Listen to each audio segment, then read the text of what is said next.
Hello and welcome back. Tonight we are doing something a little different from the usual, though I suppose it doesn't feel that different if you've been here for a while, because what we're really doing is just sitting with a show we both clearly care a great deal about and letting it wash over us at whatever pace feels right. The show, if you hadn't guessed from the title, is Dexter. 8 seasons of it, plus the revival, plus the prequel, plus however many sleepless hours I have personally spent thinking about this character when I probably should have been doing something more productive with my time. And tonight the angle is one I've wanted to explore properly for ages, because I think it says more about who Dexter Morgan actually is than any of the kill scenes or the voiceovers or the blood slides ever really could. Tonight we're talking about the lies. Not just the big ones, though we'll get to those. I mean all of them. The small, daily, incredibly practiced deceptions that Dexter maintained across decades and dozens of relationships, and one genuinely impressive career in forensic blood spatter analysis. Because here's the thing that I think gets overlooked when people talk about Dexter Morgan. The murders are almost the easy part, the hard part, the part that takes genuine sustained effort and a kind of terrifying mental discipline. Is everything around the murders. It's the performance. The relentless, never off, never a single unguarded moment performance of being a normal person. Think about it for a second. Dexter's lying simultaneously to his sister, his girlfriend, his co-workers, his neighbors, his boss, the FBI agents investigating him, and eventually an entire small town in upstate New York where he has relocated under a false name. He is doing all of this while also holding down a job that requires precision and credibility, raising children, maintaining romantic relationships, and occasionally disposing of human remains in the Florida Ocean. The sheer logistical load of it is extraordinary. I don't know whether to be horrified or mildly impressed, and honestly, after rewatching the whole thing fairly recently, I've landed somewhere around both. The other thing worth saying at the outset is that Dexter's lies are not all the same kind of thing. Some are structural, the foundational concealment of his identity that he maintains constantly and with no exceptions. Some are situational, the specific cover stories constructed for specific threats that appear and have to be managed. Some are relational, the ongoing maintenance work of being a particular person to a particular relationship, the version of himself he performs for Deb versus Rita versus Miguel versus Angela. And some are internal, the lies he tells himself about why he's doing what he's doing and whether it's really who he is. We'll move through all of these tonight, the structural, the situational, the relational, and the internal. Because they're all there, running simultaneously, and the thing that makes Dexter Morgan an interesting character rather than just a terrible person is that he knows they're there. He has access to all of it. He narrates it to us, episode after episode, with a frankness that is its own kind of performance. The most honest thing about Dexter Morgan is his interior monologue, and even that has its editing, so that's what tonight is. A slow, relaxed walk through the full architecture of Dexter's deceptions, from the very first lie Harry Morgan ever taught him to tell somewhere around 1991 in Miami, all the way through to the morning in Iron Lake, New York, when a police chief pulled him over and asked not for his Jim Lindsay license, but for the Dexter Morgan one. We're going all the way through every relationship, every cover story, every moment where the performance nearly cracked and somehow didn't. If you're new here, welcome and feel free to subscribe if this kind of thing appeals to you. I do a lot of Dexter content, a lot of long-form lore and character analysis, and it tends to go well with a blanket and somewhere comfortable to be. If you've been here before, then you already know what we're doing, so let's just get into it. Before we do, one small note on scope. We're covering the original 8 seasons, New Blood, and Original Sin, which means we're spanning from 1991 Miami all the way to Iron Lake, New York, sometime around 2021. That's a 30-year window of sustained deception across an impressive range of relationships, jurisdictions, and at least 2 completely different names. There are moments we'll spend more time on than others because some lies are structurally more interesting than others, and some relationships carry more weight. The kills themselves we'll only touch on when they're directly relevant to the deception architecture around them. We're not here for the blood slides tonight. We're here for everything in between. One thing I find worth noting before we dive in is how the show handles the dual narration of all this. Dexter's internal monologue runs throughout the original series, and it's worth remembering that even his monologue is a kind of performance directed at us. We're the only audience he's ever been fully honest with. And even then, there are things he edits, things he frames in particular ways, things he doesn't quite let himself look at directly. The gap between what he tells us and what he's willing to acknowledge about himself is its own kind of lying, and it's there from the first episode to the last. Because to understand any of this properly, we have to go back to where it started. Not with the first murder, though that comes quickly enough. We have to go back to the first lesson. The moment when a police sergeant looked at his very strange foster son and decided that the kindest thing he could do was teach him how to hide. There's a version of this story where Harry Morgan is a hero. He's a dedicated Miami Metro police sergeant who discovers that his foster son has the urge to kill, and rather than turning him in or sending him away, he devotes the rest of his life to channeling that urge into something that at least resembles a moral framework. He gives Dexter rules, he gives him targets, he gives him the code. By the time Harry dies, Dexter is a functioning adult with a job and a social life and a set of principles that, however unusual, do seem to point in the direction of only killing people who genuinely deserve it. That version isn't wrong exactly, it's just incomplete. The other version of the story, the one that Dexter, Original Sin, does a fairly interesting job of filling in, is that Harry Morgan was also the first person who ever lied to Dexter Morgan. And not just once, but systematically for years, in a way that set the entire template for everything that followed. The prequel series is set in 1991, and it catches young Dexter at a particular inflection point. He's finished high school, he started a forensic internship at Miami Metro, and Harry is dealing with the uncomfortable reality that his son's urges are not going away. If anything, they're becoming more defined, more directed. Dexter isn't just interested in death in a vague, unsettling way. He's interested in specific people. He's watching them. He's making assessments. What Harry does in response to this is genuinely fascinating, and I think a little underrated in terms of how much it explains about every single thing Dexter does afterwards. He doesn't just give Dexter the code and say good luck. He builds an entire architecture of concealment around him. He teaches Dexter how to present himself at the internship, how to seem slightly awkward but fundamentally warm, how to be the person people like just enough that they don't look too closely. He is, quite literally, giving his son acting lessons. The internship itself is a kind of pressure test for the performance. Young Dexter has to navigate colleagues who are training to be detectives, supervisors who are paying attention to how he processes information, and the constant proximity of death in a professional context that both feeds and conceals his particular nature. He does well at it, not because the performance is effortless, but because the internship provides a framework that actually suits him. The clinical detachment that reads as troubling in social situations reads as professional focus in a forensic setting. His particular relationship to blood and evidence and the mechanics of death is an asset rather than a liability in that room. And that's not an accident either. Harry chose forensics. He set this in motion. He understood that a context in which his son's nature could function as a professional strength was a more sustainable cover than any context where it would have to be purely suppressed. And the whole time, he's lying by omission in several fairly significant directions. Harry keeps Dexter's nature from Doris, his wife, and Dexter's foster mother. She knows Dexter is odd. She does not know the specifics. This is partly protective and partly because Harry himself doesn't fully know what to do with the specifics. But the effect is that from the very beginning, Dexter's home life is built on a secret that the family shares without sharing. Everyone knows something is different. Nobody says what. Harry also keeps Dexter's nature from Deborah, who is at this point a teenager with her own considerable amount going on. Deb in Original Sin is sharp and warm and occasionally reckless, and you can see the version of the relationship she and Dexter might have had if it had been built on something more honest. It wasn't, though. Harry makes that call early, and it echoes all the way to a shipping container in Season 6 and beyond. There's also the lie Harry tells about Dr. Evelyn Vogle, the neuropsychiatrist who is very much a co-author of the Code of Harry, though she doesn't get credited.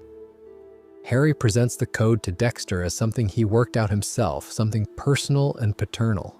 It isn't. It's a clinical framework developed in collaboration with an academic who found Dexter's psychology professionally interesting. Dexter doesn't find this out until season 8, and when he does, it genuinely rattles him, which says something about how foundational that particular lie was to his sense of himself. There is also the matter of what Harry tells Dexter about his own origins. The full story of Laura Moser, of the shipping container, of Brian being sent away, emerges in pieces across the original series and more completely in Original Sin. Dexter grows up knowing he was adopted. He doesn't know the full circumstances for a long time. Harry chooses what to tell him and what to withhold, and those choices are made with the logic of someone managing information for protective reasons. The problem is that managing information for protective reasons is also just lying.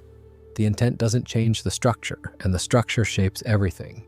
One specific Original Sin thread I find genuinely interesting is the way young Dexter navigates his first kills within the forensic internship context. He's using professional access, the same professional access Harry has arranged for him, to learn and to prepare and to act. And every step of this is concealed from the people who arrange the access in good faith. His supervisor, Tanya, doesn't know what she's hired. His colleagues don't know what they're working alongside. The internship is simultaneously a genuine career beginning and an elaborate cover for something else entirely. Dexter learns from the very start of his professional life that the job is both the thing itself and the concealment for the thing. Miami Metro, later Fish and Game Store in New Blood, it's always both. But the lie I keep coming back to, the one that I think is most instructive, is the one Harry tells about what the code is for. He presents it to Dexter as a moral framework, a way to direct the urge toward people who deserve it, to make it something that at least doesn't make the world worse. And I think Harry probably believed that, at least partly.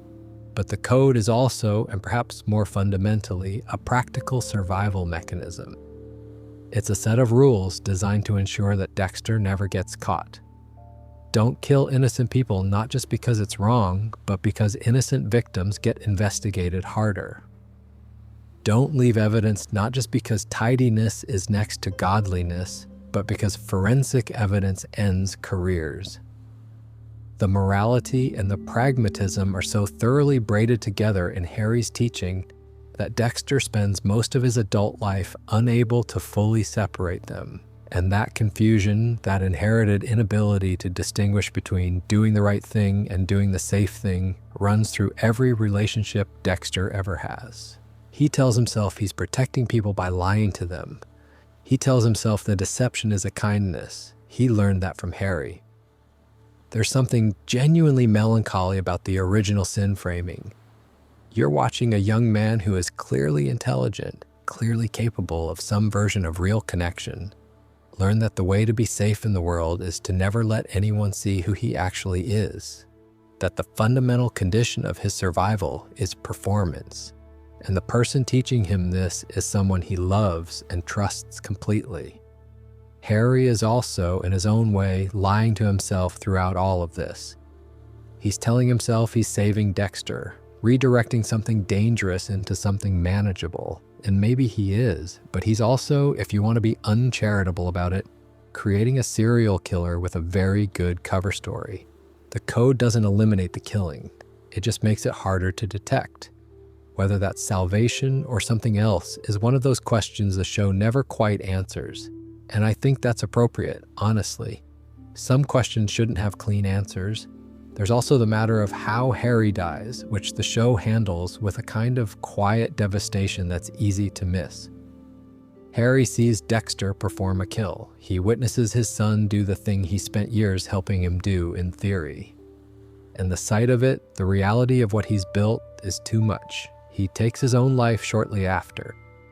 The exact circumstances are kept ambiguous for a while, but the show eventually makes clear that Harry's death was in some sense a consequence of seeing clearly what his management project actually was.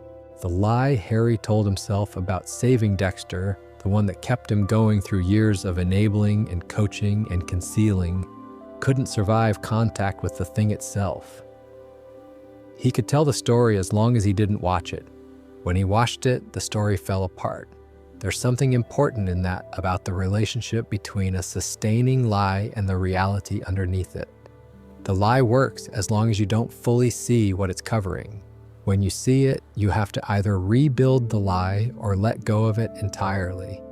Harry let go. Harry appears as a vision throughout the original series, a conscience Dexter carries and converses with. And in those conversations, Harry is often the voice of the code, reiterating its principles, questioning Dexter's choices, expressing the doubt and regret that Dexter himself can't access directly. This is its own form of the original deception sustaining itself. The lie Harry built didn't end when Harry died. It became internalized.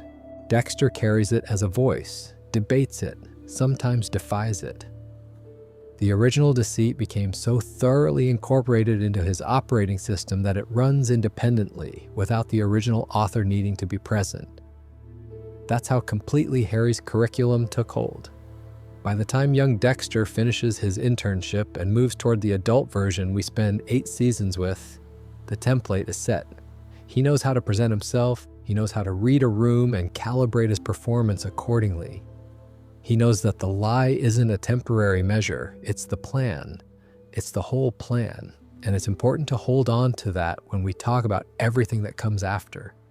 Because Dexter Morgan is not a man who fell into deception accidentally. He was trained for it by someone who loved him, starting when he was a teenager. The lies aren't a character flaw he developed. They're a curriculum he completed.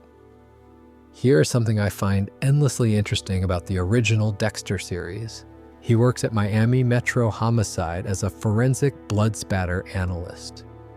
His job is to look at crime scenes and reconstruct what happened from the evidence left behind. His colleagues are detectives, trained investigators, people whose entire professional existence is built around noticing things that don't add up. And he does this for 8 years without being caught. I'm not dismissing the plot holes before anyone mentions them.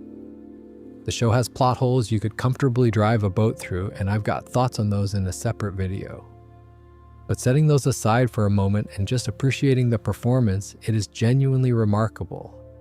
Dexter maintains a professional identity at a police department, surrounded by people whose literal job is to identify liars and construct timelines of criminal behavior for the better part of a decade. That takes something. The specific character he performs at Miami Metro is worth examining because it's carefully constructed. He's mild, slightly awkward in a way that reads as endearing rather than threatening. He's good at his job, which gives him credibility, but he doesn't overreach or draw attention to himself. He's friendly enough to be liked, but not so gregarious that people feel they know him well. He's the colleague you enjoy having around without ever quite getting close to. That is not an accident, that is engineering. There's also what I'd call the donut strategy, which sounds frivolous but isn't. Dexter brings food, he does small favors, he participates in the social rituals of the workplace without fully committing to any of them. He shows up at bowling nights, he makes appropriate comments about sports. He lets himself be the person that mild workplace gossip gravitates toward affectionately rather than suspiciously. All of this is intentional. The mild, slightly dorky Dexter who everybody likes is a specific construction designed to sit in the sweet spot between invisible and memorable, close enough to the group to not be an outsider, distinct enough to be a recognizable character, but never so present that he becomes the subject of serious scrutiny. The Masuka problem is one I always come back to when I think about this. Vince Masuka is the forensic technician who works alongside Dexter throughout most of the original run, and his entire personality is built around being extremely observant about things other people overlook. He's irreverent, he's sharp, and he notices details. The fact that he never once seriously suspects Dexter is partly a writing convenience, yes, but it's also a testament to how good Dexter's calibration is. He gives Masuka exactly what Masuka needs to see. A slightly square, slightly boring colleague who's very good at blood spatter and occasionally brings donuts. Angel Batista is the deception that I find most quietly uncomfortable, honestly. Batista is warm in a way that very few characters on this show manage to be. He likes Dexter, he looks out for him. When things go wrong in Dexter's personal life, Batista is often the first person to check in. And Dexter returns this affection in a way that seems, by the show's own logic, at least partially real. He doesn't particularly want to deceive Batista, he just has to. What makes the Batista situation particularly interesting is that Batista is a good detective. Not always a politically astute one, and his personal life throughout the series is its own considerable drama. But professionally, he's perceptive and thorough. He works the BHB case. He works the Trinity case. He's in briefings about every major investigation Dexter is simultaneously running from the inside. And he never finds the thread because Dexter is careful enough to ensure there's never a thread that points toward him directly. And because Batista's warmth toward Dexter doesn't make him suspicious, it makes him predisposed to interpret ambiguous information charitably. Dexter's deception of Batista is partly about being careful enough that nothing implicates him, and partly about the fact that people don't look for evidence against people they genuinely like. The very last scene Batista has with Dexter in the original series, before Dexter's supposed death, is worth mentioning even just briefly, because it's a farewell that Batista doesn't know is a farewell to a person he doesn't fully know was ever real. That asymmetry is one of the things the show is very good at in its better moments. The gap between what Batista is experiencing and what the audience knows is happening. La Guerta is the more complicated case because her arc across the series is actually the story of someone getting closer and closer to the truth. In the early seasons, she's largely a political creature, more concerned with her own career advancement than with any particular intuitive suspicion about Dexter. But by season 7, she has rebuilt the Bay Harbor butcher case from a bloodslide found at the Travis Marshall crime scene, and she is frighteningly close. The lies Dexter tells around LaGuardia's investigation in season 7 are among the most technically demanding of the entire series. He has to manage her suspicion, manage Deb's knowledge, and construct counter-narratives that hold up to a professional investigator's scrutiny. We'll get to all of that properly when we reach season 7.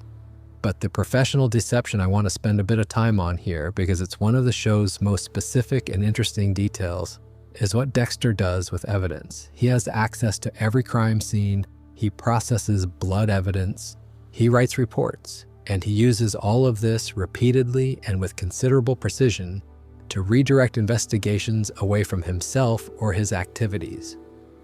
The most specific instance of this is in season 2, when FBI Special Agent Frank Lundy confronts him about blood work on a drug dealer named Anthony Rodrigo.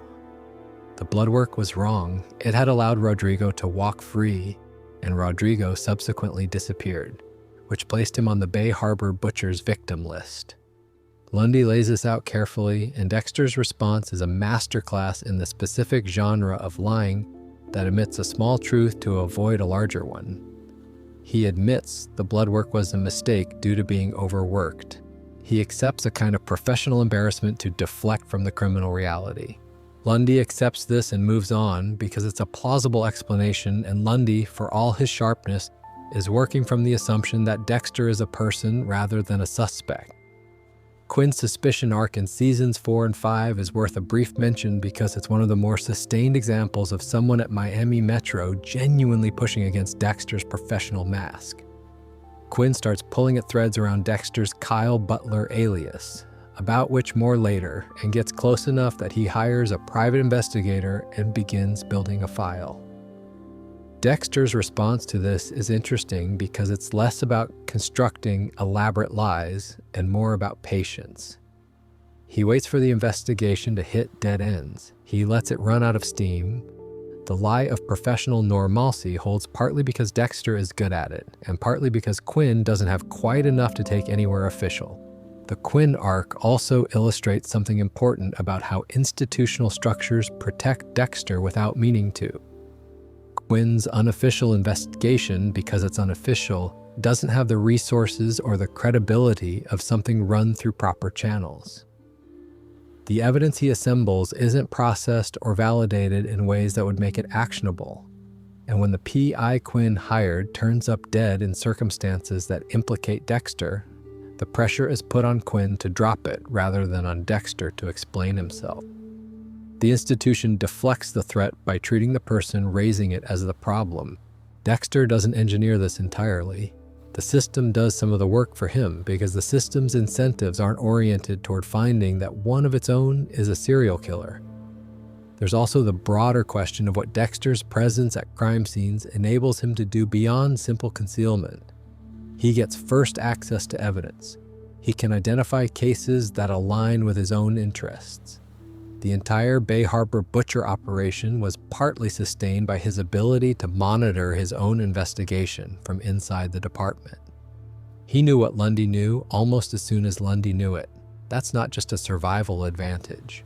That's the lie of professional dedication being used as an active operational tool. The version of Dexter that Miami Metro knows is a real enough construction that it functions. People like him. They trust his work, they bring him to scenes and defer to his analysis. None of them know that the man processing their evidence is also responsible for a considerable number of the deaths they're investigating. That gap between the trusted professional and the actual person is perhaps the most sustained deception in the whole show, because it never fully goes away.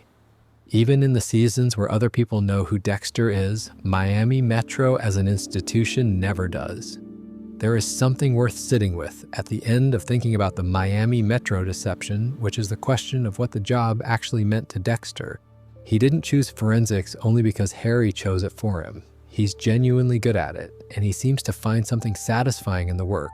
The precision, the reconstruction of events from physical evidence. The performance and the genuine interest in the work are not entirely separate things, which means that Miami Metro isn't purely a cover. It's also the place where some version of Dexter Morgan's actual capabilities got to be useful and acknowledged in a way that his other life obviously couldn't be. That's not a comfortable thought, exactly, but it's there. The lie of the job contains a truth about the person that the rest of the performance doesn't quite hold. Dexter Morgan's romantic life is, if you look at it from a certain angle, an extended series of relationships with people who are being offered a very good impression of a person who doesn't fully exist. Every partner he has, with one notable exception we'll get to, is being given a performance. A carefully managed version of Dexter that is warm enough to be convincing, present enough to be functional, and incomplete enough to never tell the whole truth. Rita Bennett is where it starts properly, and Rita's arc is worth spending some time on because it's more nuanced than I think it sometimes gets credit for.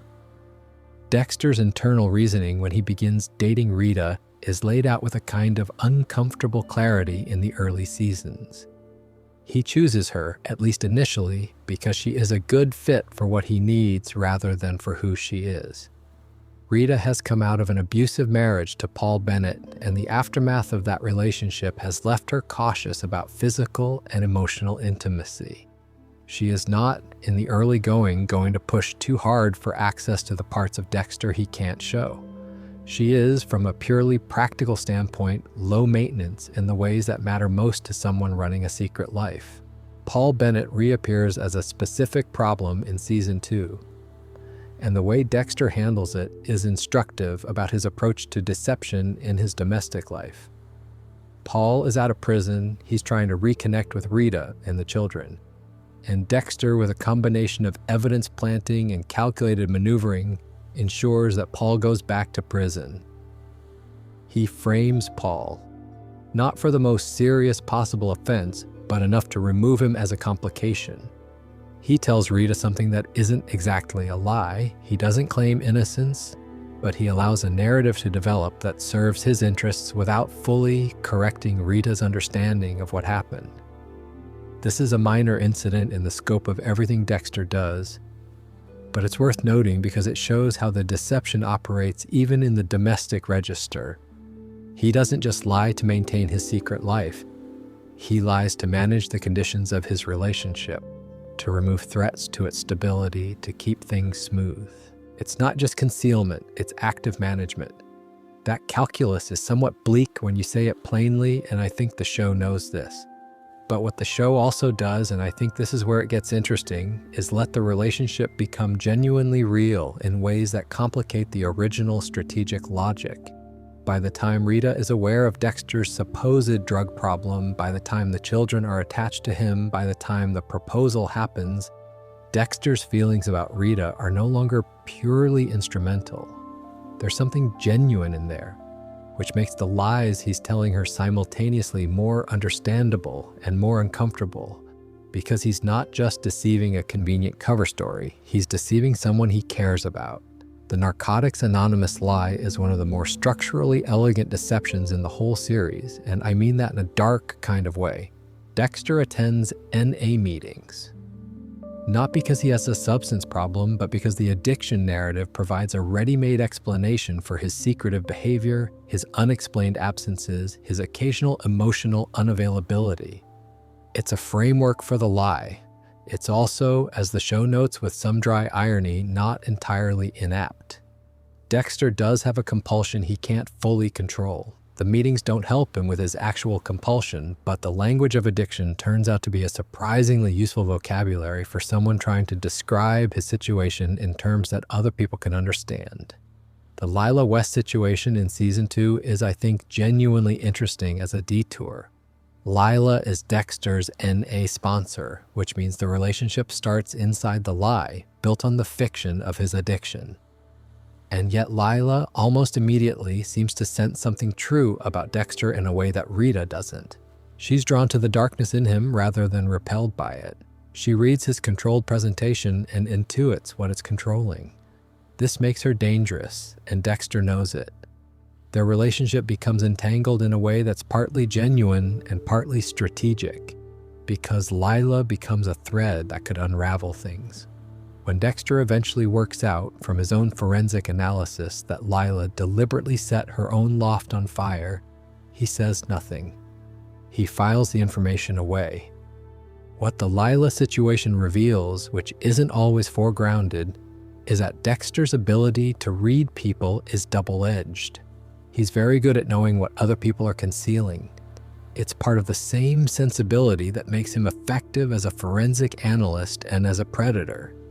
He notices things that other people miss, but this also means he sometimes recognizes another person's darkness, and rather than pulling back, moves toward it. Lila is someone performing something, and Dexter recognizes the performance in a way that draws him in before he fully assesses the risk. Later, when Dokes is killed in Lila's cabin explosion, and Lila becomes a threat who knows too much, Dexter follows her to Paris and kills her. The lie of the relationship ends in the most Dexter way possible, the thing that always ends these situations. Rita finds out about Lila and Dexter covers it. He uses the addiction narrative to explain the affair as a relapse-driven mistake. Rita, who is fundamentally a generous person who wants to believe in him, accepts this. She takes him back. They get engaged, they get married, and right up until the morning she dies in a bathtub in their Orlando hotel room, Rita is working with a version of Dexter that is missing the most important information about who she married. There's a specific layer of the Rita deception that doesn't always get enough attention, which is the children. Aster and Cody, Rita's kids from her first marriage, become attached to Dexter over the course of seasons 1 through 3. They trust him. Aster in particular is perceptive in the way that children sometimes are, and there are moments where her observations about Dexter's behavior are sharper than most adults manage. He navigates their presence with the same calibration he applies everywhere else, performing engaged stepfather while managing the practical realities of what he does in the hours they don't see. When Harrison is born during season 4, the stakes of the domestic deception change again. Now there's a baby and a house in a suburb, and a family unit that is being assembled in real time while Dexter is tracking Arthur Mitchell and maintaining Kyle Butler and attending Miami Metro and doing everything else. The sheer logistical impossibility of this, the number of things being kept in the air simultaneously, is something the show conveys well through the texture of those episodes. Dexter is stretched, and the stretch is visible if you know what you're looking at. The last real conversation between Dexter and Rita, the night before she flies to the Keys, is worth sitting with. She tells him she knows he has demons and she accepts them, that she knows he can overcome them. Dexter's internal response is that he doesn't believe her. Not because he doubts her sincerity, but because the demons she thinks she's accepting are not the ones he actually has. She's accepted a fictional set of manageable flaws. The real ones aren't on the table. Hannah McKay is the anomaly in all of this, and it's important to acknowledge it. Hannah is a plant botanist and a killer, and she and Dexter find each other in season 7 in the middle of a case. Their relationship is the only one in the original series where Dexter isn't performing normal. Hannah knows. And there's something noticeably different about how Dexter moves through scenes with Hannah compared to everyone else. Less calibrated, less managed, more present in a strange way, even though their relationship is objectively very complicated. He lies to Deb about Hannah constantly. He lies to Miami Metro about her. He constructs an entire escape plan to Argentina around her that never gets used. But the lie isn't the relationship itself. For once, it's everything around it. And there's a question the show doesn't answer directly, which is whether Dexter would have been different if he'd found someone like Hannah earlier, someone who already knew. Whether the thing that damaged him was the secret itself, or the secrecy, or whether those two things are so thoroughly braided together in his case that they can't be separated. I'm not sure, and I don't think the show is either. But the Hannah scenes are one of the places where you can see a different version of the character briefly, and it's interesting to look at. The specific lie Dexter tells Deb about Hannah, that refusing to kill her is about protecting Deb from complicity, has already been noted. But there's another layer worth mentioning. Dexter makes a report to Miami Metro about Hannah's crimes in season 7, which leads to her arrest. He does this, at least partly, to deflect his own suspicion in connection with a different situation. He uses the truth about Hannah's crimes as a tool to manage his own exposure. Hannah figures this out. She escapes custody. Their relationship survives this remarkably, which says something about Hannah's particular tolerance for Dexter's pragmatism that other people in his life don't share. Angela Bishop in New Blood is, in some ways, the saddest version of this story. Angela is the police chief of Iron Lake and Dexter's girlfriend, and she is perceptive and professional and clearly good at her job. She's in a relationship with a man whose name isn't real, whose history isn't real, whose death was faked, and whose entire presence in Iron Lake is the final act of a very long disappearance. What's worth noting about the Angela situation in particular is how it inverts the usual dynamic. In Miami, Dexter was always the investigator, and his partners were civilians. Angela is a law enforcement professional, and the relationship is therefore a deception run inside someone else's professional domain. Every time they discuss a case, every time Angela shares an investigation with Jim, she's inadvertently giving professional information to someone who is himself a subject of a decades-old case. The domestic and professional are intertwined in a way that creates a specific and uncomfortable irony throughout New Blood. When she eventually discovers the truth and Dexter explains himself in a police station interview room, the story he tells her is the one about the hurricane, about driving his boat into a storm and surviving and taking it as a sign to start over. It's the version of the truth that's closest to the truth without being it. She asks him if she can ever trust him again. He doesn't answer, which is the most honest thing he said to her in their entire relationship. There are 8 seasons of Dexter, and across all of them, the relationship with the most lies in it, by both volume and emotional weight, is the one with his sister. Deborah Morgan spends her entire adult life loving someone who is showing her a carefully edited version of himself, and the gradual, terrible process by which that editing gets undone is, in my view, the actual spine of the show. Let's go through it properly. In the early seasons, the Dexter that Deb knows is one of the better performances he gives. He's the big brother. He shows up, He helps with her cases, he listens to her vent about work, he's warm and occasionally exasperating in a way that feels authentic. Because, honestly, it probably is. The warmth between Dexter and Deb in seasons 1 through 3 is real. The show earns it. It's not manufactured for audience sympathy. The problem is that it's sitting on top of something Deb has no access to. And so everything they build together is built on a floor that Dexter knows is hollow and Deb doesn't. There's a thing that happens between Deb and Dexter in the early seasons that I find genuinely moving if you let yourself look at it the right way. She asks him at various points across seasons 1 and 2 why he's so hard to reach, why it feels like she's always slightly outside something. She doesn't have language for the specific nature of the thing she's sensing, but she senses it. And Dexter's responses to these questions are the most careful lies he tells, because they have to be warm enough to keep her close while being definite enough to stop her from looking harder. He gives her just enough emotional availability to satisfy the immediate demand without ever opening the door fully. He's also, in these moments, often expressing something genuinely felt. The difficulty he has with closeness is real. The awareness that he can't give Deb what she wants from him is real. The apology underneath his deflections is real. The lies he tells her about why he's distant are specific to the nature of the secret, but the emotional truth of being someone who can't fully connect is also just true, which makes the performance more convincing than it would be if it were purely constructed.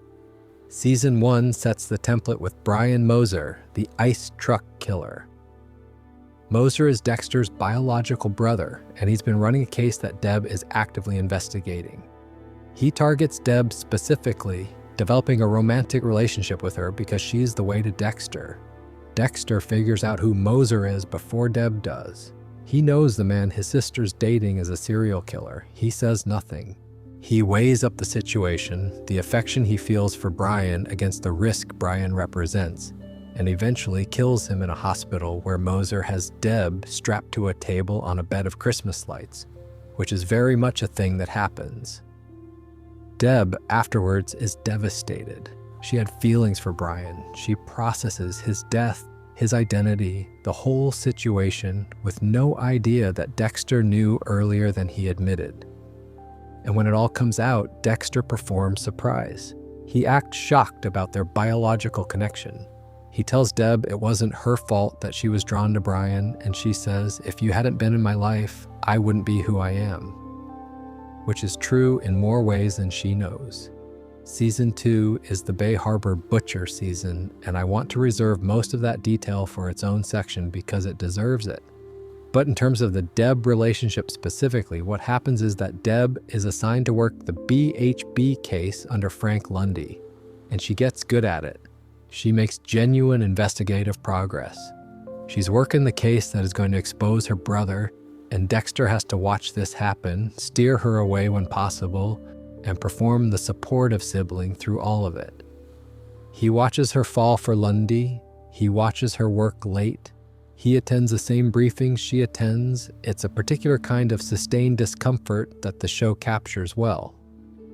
There's also a texture to the Dexter-Deb deception that doesn't exist in his other relationships, and it's this. Deb is a detective.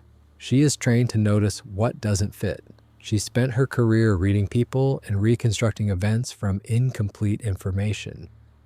And yet she doesn't see her brother clearly for 6 seasons. This isn't because she's bad at her job. She's actually quite good at it. It's because we don't look for the thing we can't conceive of. Deb cannot conceive of Dexter being the Bay Harbor Butcher, so the evidence pointing in his direction doesn't cohere into that conclusion. She sees individual data points and filters them through a framework that produces a different interpretation. Dexter benefits from the single most powerful thing that protects him throughout the entire series, which is that the people who love him are incapable of imagining him clearly. Season 3 has Deb investigating the Skinner, a separate killer who is running in parallel with Dexter's involvement with Miguel Prado. Dexter is managing 2 secret operations simultaneously, and Deb is working one of the cases adjacent to those operations. He checks in on her investigations. He makes helpful observations at crime scenes. He volunteers information that steers her toward useful conclusions and away from inconvenient ones.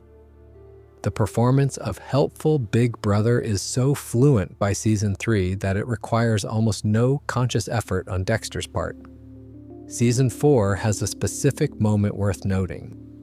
Deb, doing her own investigative work in connection with the Trinity case, discovers that she and Dexter have a biological mother and a biological brother. She finds Dexter to tell him.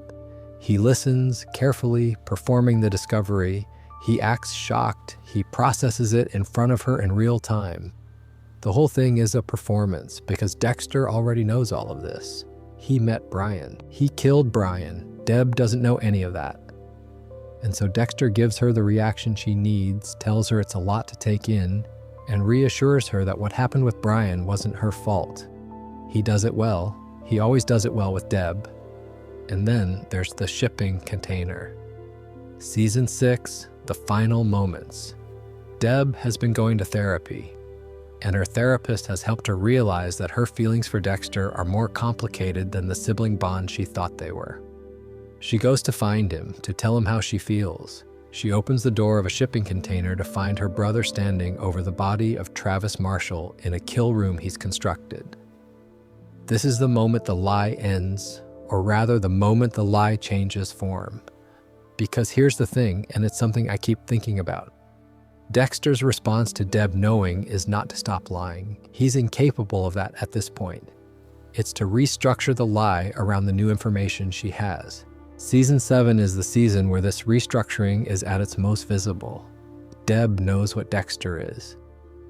And Dexter's strategy is to perform reform for her, to present himself as someone who's trying to stop.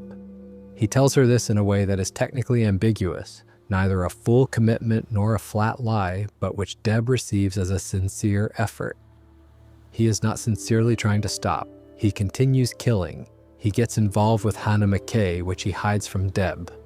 He covers for himself constantly. And the cover stories are different now because they have to account for Deb's knowledge, which is itself only partial.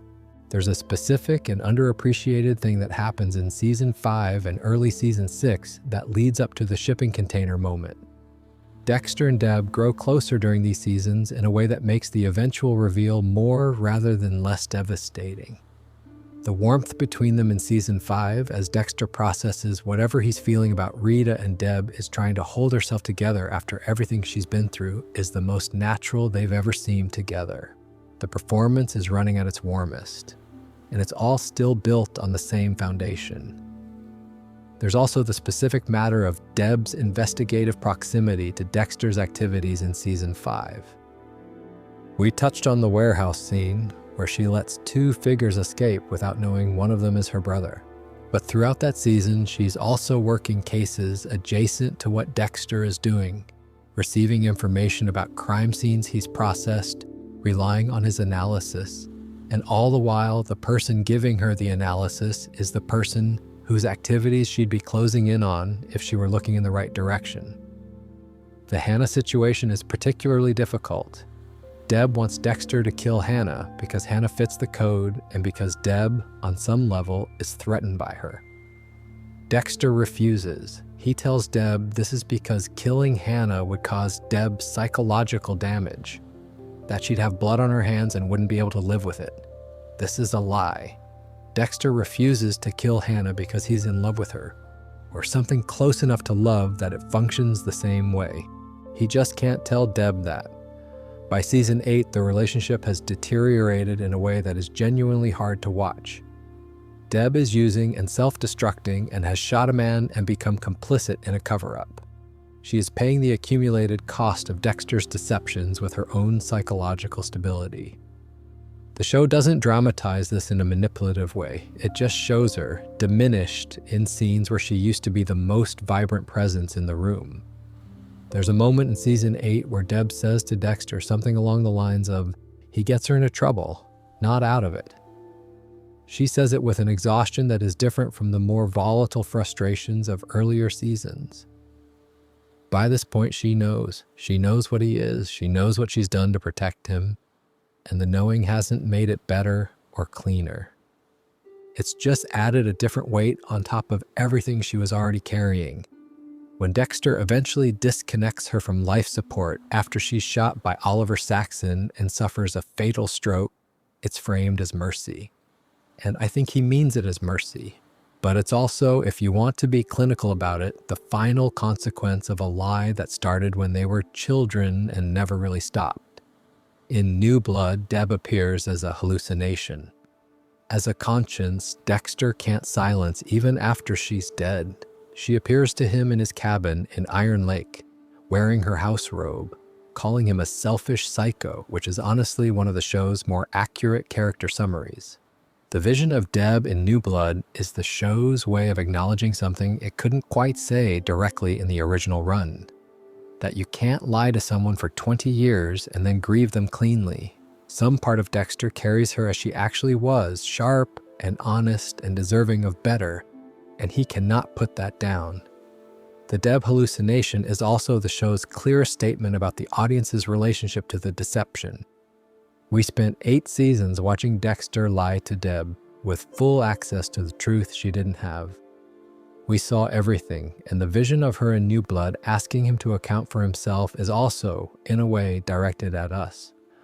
We watched it happen, we didn't stop it, we kept watching because it was compelling, and because the show trusted that we'd find it interesting even when we couldn't find it comfortable.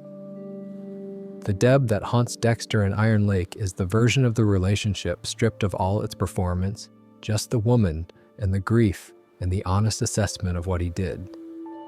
It's the closest the show gets to moral clarity, and it arrives in the form of someone who isn't there anymore. I find myself thinking sometimes that the tragedy of Dexter and Deb isn't really the ending. Horrible as the ending is, it's all the years before it.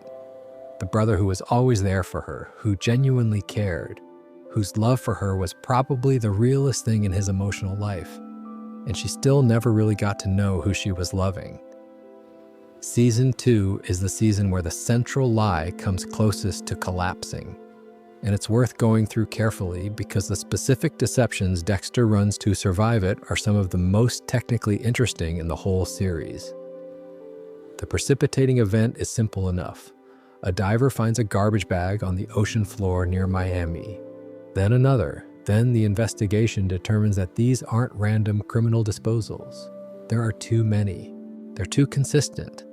Someone has been using the ocean as a graveyard, and that someone has patterns, and those patterns are now going to be examined by every law enforcement resource the state of Florida and the FBI can bring to bear. Dexter's immediate problem is that these are his victims. He knows exactly what they'll find when they bring up every bag because he put them there. His first response is to run the standard calculation. What do I know? What do they know? How far behind me are they? And then he starts working. The Narcotics Anonymous angle becomes more important here than anywhere else in the series. Dexter, already attending meetings as part of the Rita cover story, leans into the recovery narrative more heavily because it gives him a framework for the emotional dysregulation the investigation is causing him. He is visibly stressed. He needs an explanation for that stress that isn't, "I'm the person you're looking for." The sponsor relationship with Lila, however messy it gets, provides cover for behavior that would otherwise be difficult to explain. One thing that's easy to overlook in Season 2 is that Dexter's deceptions have to function at multiple levels of detail simultaneously. There's the macro-level lie of "I'm not the Bay Harbor butcher." Then there are the mid-level lies around specific evidence, specific dates, specific alibis. And then there are micro-level lies, the ones he tells in individual conversations, in briefing rooms, in offhand comments about where he was on a particular evening. Every level has to be internally consistent with every other level. If his macro lie is, "I have no connection to these victims," then his mid-level lies about evidence can't create a pattern that looks connected, and his micro-level lies about his whereabouts can't place him anywhere he'd need explaining. The architecture is considerable, and it has to be maintained in real time with no notes and no support. James Stokes is the specific, acute problem of Season 2. And I want to be clear about something before we go further. Dokes was right. From almost the first episode of the series, Dokes has been watching Dexter with the bone-deep suspicion of someone whose instincts are telling him something important and who can't quite get the evidence to back it up. He's aggressive about it. He's confrontational. He's not particularly charming. But he is correct. Dexter Morgan is exactly what Dokes thinks he is. The deceptions Dexter runs around Dokes in Season 2 are extensive. He monitors Dokes' surveillance of him. He adjusts his behavior when Dokes is watching, which requires maintaining the performance at a higher calibration than usual. He eventually discovers that Dokes has found his boat, has been following him on kills, has physical evidence of Dexter's activities. And Dexter's response to this is to neutralize Dokes as a threat by capturing him and keeping him in a cage in the Everglades cabin, which sounds like something from a very dark farce, but is genuinely what happens. The cabin sequence is one of the show's more psychologically interesting stretches. Dexter and Dokes are alone together with the walls down, and the conversations they have are some of the most direct in the series. Dokes knows what he's looking at. He's not confused about Dexter's nature. And Dexter, stripped of the need to perform, talks to Dokes with a directness he doesn't use with almost anyone else. There's an odd mutual respect there, or at least an absence of the usual social performance. Two men who have each, in their different ways, built lives around managing what they're capable of. Sitting in a swamp cabin, having the conversation they probably should have had years ago. It doesn't save Dokes, but it's one of the places where Dexter's mask is closest to being fully off, and that's worth noting. What happens next is technically not Dexter's doing. Lila finds the cabin. Lila, who by this point has her own complicated relationship with Dexter's secret and her own instinct for dramatic action, blows up the cabin with Dokes inside it. Dokes dies. And the official conclusion of the Bay Harbor Butcher investigation is that the killer was Sergeant James Dokes of Miami Metro Homicide, who died in a cabin explosion after fleeing suspicion. That lie, the one that names Dokes as the butcher and closes the case, is in some ways the largest single deception of the entire series, at least until the faked death at the end of Season 8. Not because Dexter told it exactly, but because he set up the conditions for it and he allowed it to stand. He knew when the investigation concluded that the wrong person's name was in the file. He knew Dokes had a family and a career and a reputation, all of which the false conclusion destroyed. There's a version of this story where Dexter feels guilty about it. And maybe he does in some attenuated way that his internal monologue registers briefly and then files. But the show is honest enough to not oversell his remorse. He feels relief. That's what's primarily in his narration when the case closes. The guilt, whatever there is of it, sits underneath that and doesn't change anything. Lundy is an interesting figure in this season because he represents what a genuine investigation looks like when run well. He's methodical, he's smart, he doesn't overreach. When Dexter has to interact with him directly, the specific lie he tells is the blood work admission we touched on in the Miami Metro section. He accepts a finding of professional negligence rather than criminal intent. It's elegant in the way that the best lies are elegant. It costs him something small to protect something large. What's interesting about Dexter and Lundy's dynamic across Season 2 is the way Dexter genuinely seems to respect Lundy's competence while simultaneously trying to stay ahead of it. He attends Lundy's briefings with the focus of someone who understands what the information could lead to and wants to know exactly how close the investigation is getting at every point. He's inside the investigation as a professional resource, which means he gets real-time intelligence about his own exposure, and he uses it. When Lundy gets close to a line of evidence that could become a problem, Dexter's positioned to know it before it becomes critical. Lundy returns briefly in Season 4 with a Trinity case connection, and Dexter's management of that situation follows the same principles. He gives Lundy useful professional support while ensuring nothing useful gets connected to himself. Lundy is one of the few characters in the show who is genuinely sharp enough that Dexter's interactions with him always feel slightly higher stakes than most. The performance is tighter, the calibration is more careful. That's the tell if you're watching for it. Dexter is always slightly more precise around people who are good at their jobs. The emotional texture of Season 2, from a deception standpoint, is exhaustion. Dexter is running too many cover stories at once. The BHB investigation, Dokes, Lila, Rita, N.A. At a certain point, the maintenance load becomes visible even in his narration. He's not enjoying this. He's managing it, and the toll of that management is part of what makes Season 2 compelling, because you can see the person underneath the performance getting strained in a way that the performance has to work harder to conceal. When it's over and the case closes on Dokes, there's no celebration. There's relief, and then the quiet reinstatement of the normal lie, the daily performance, the forensics badge, and the donuts, and the mild-mannered co-worker who nobody looks at too closely.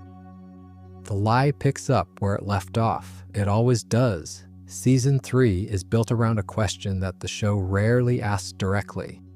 What happens if Dexter chooses to let someone in?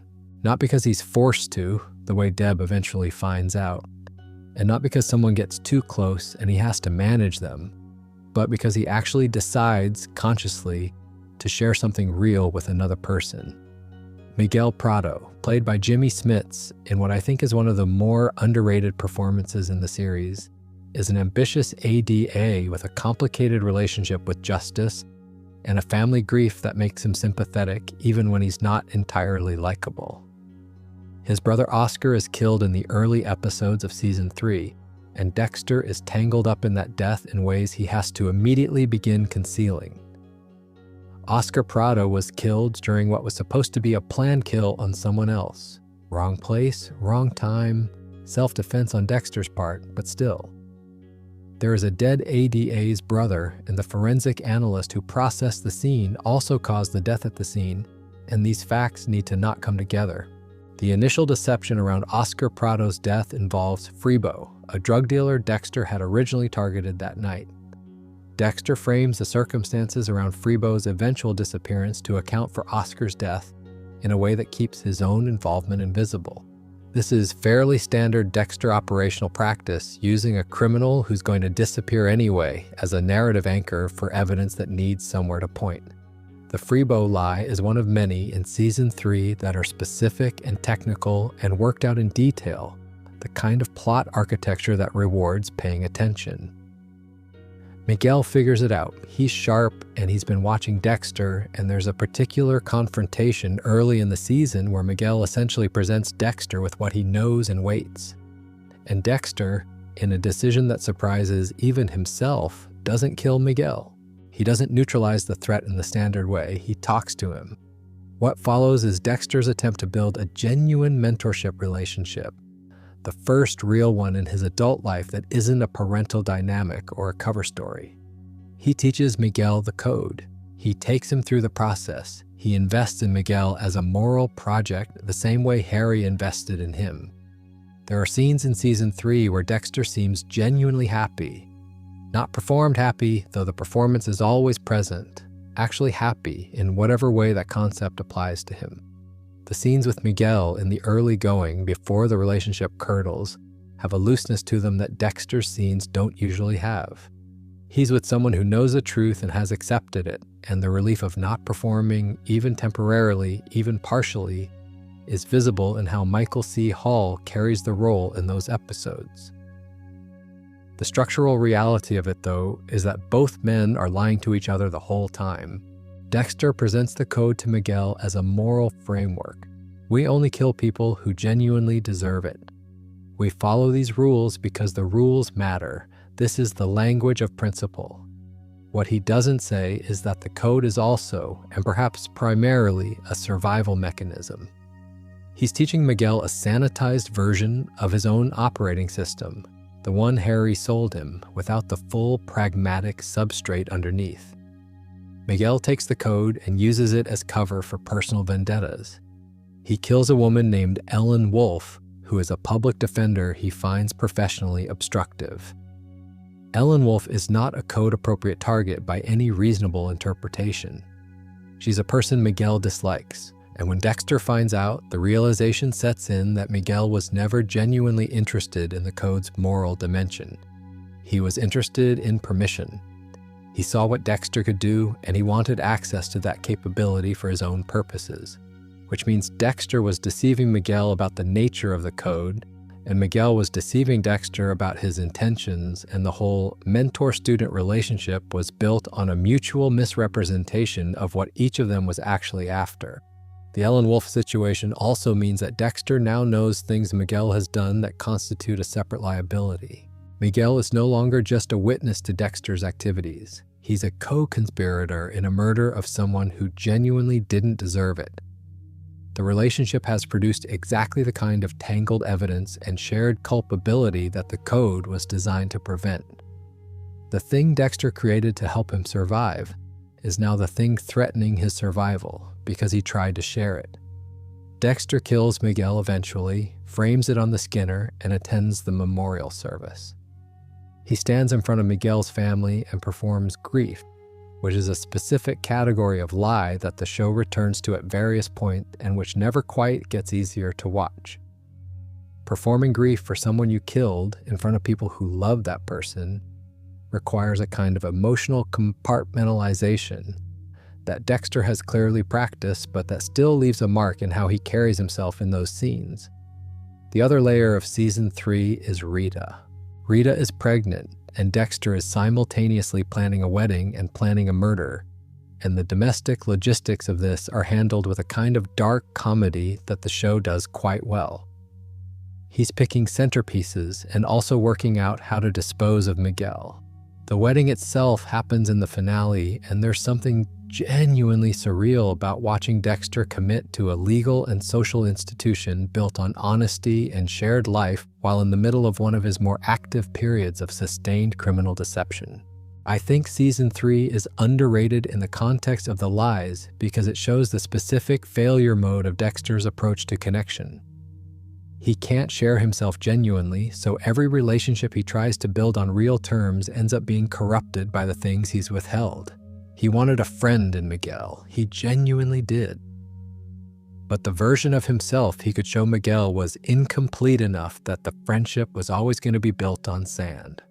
Season 4 is, by general consensus, the best season of Dexter, and I think part of what makes it work so well is that it's genuinely about lying in a way that goes beyond the practical and into something more thematic.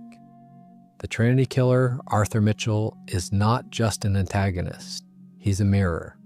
He is Dexter's central question made flesh. Is it possible to be a serial killer and also have a functional family life, and if so, how? Arthur Mitchell has been doing it for decades. He has a wife, children, a construction charity, a church community.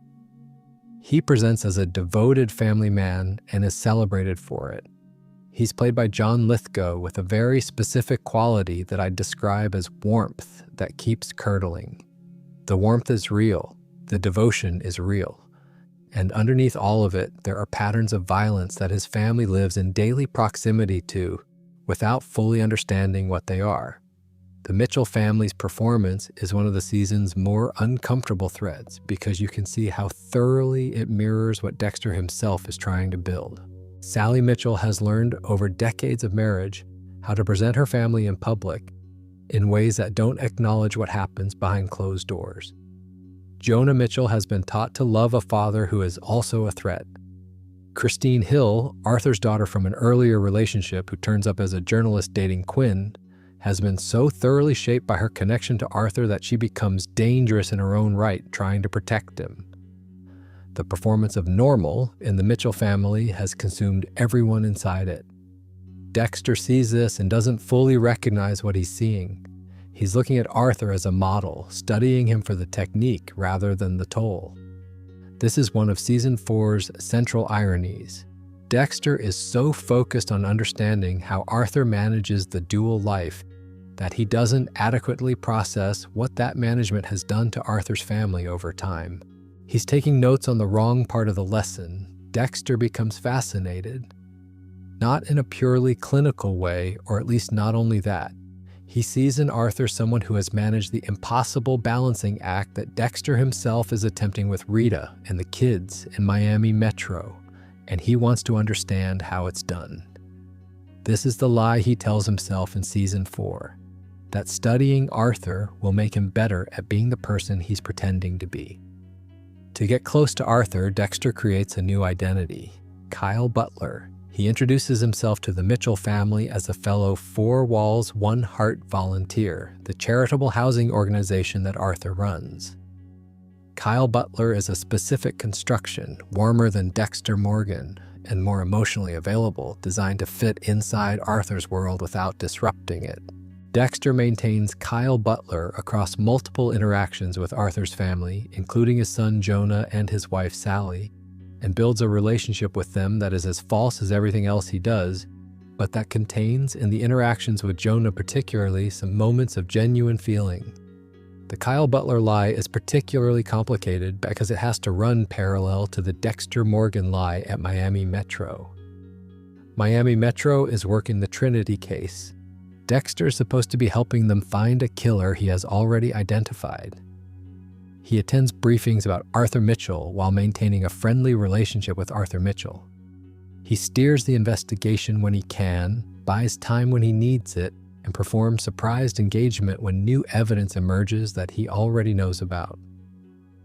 There's something worth noting about the specific cognitive load of this dual investigation. In the briefing room, Dexter has to process information about Trinity's victims and patterns while already knowing the answer, without letting that prior knowledge change how he engages with the material. He has to ask the right questions, the wrong questions, to lean into particular lines of evidence and away from others, in ways that guide the investigation toward a useful pace without bringing it too close too quickly. He's not just concealing information, he's actively performing the process of not knowing while being the person in the room who knows most. There's a specific scene where Deb and Angel arrive at the Mitchell house with a SWAT team, having finally connected Arthur to the Four Walls, One Heart database, and Dexter is there. He has to play shocked. He has to stand next to detectives discovering what he's known for weeks and perform the appropriate reactions. He points out the coffin and the framing hammer in the garage as if he's just noticed them. Deb is looking at him oddly, which she often does in moments when his calibration is slightly off, and he has to smooth it over. The thing about the SWAT scene that I find telling is how much Dexter has to do at once in that moment. He's maintaining Kyle Butler for Arthur's family, who might still be in contact with Arthur and could report his behavior. He's maintaining Dexter, the bewildered forensics analyst for Deb and Angel. He's maintaining the larger fiction that he has no personal connection to this case beyond his professional role. All three simultaneously, on the fly, under conditions that are emotionally stressful even by the standard of everything he does. And he manages it. The performance holds. That's years of practice visible in about 30 seconds of screen time. The other thing Season 4 does is show what sustained deception costs domestically. Rita is having a baby.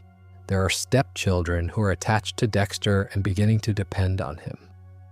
The apartment is suddenly full of the specific logistical demands of family life, which don't pause for a serial killer who's also running a parallel investigation under a false name.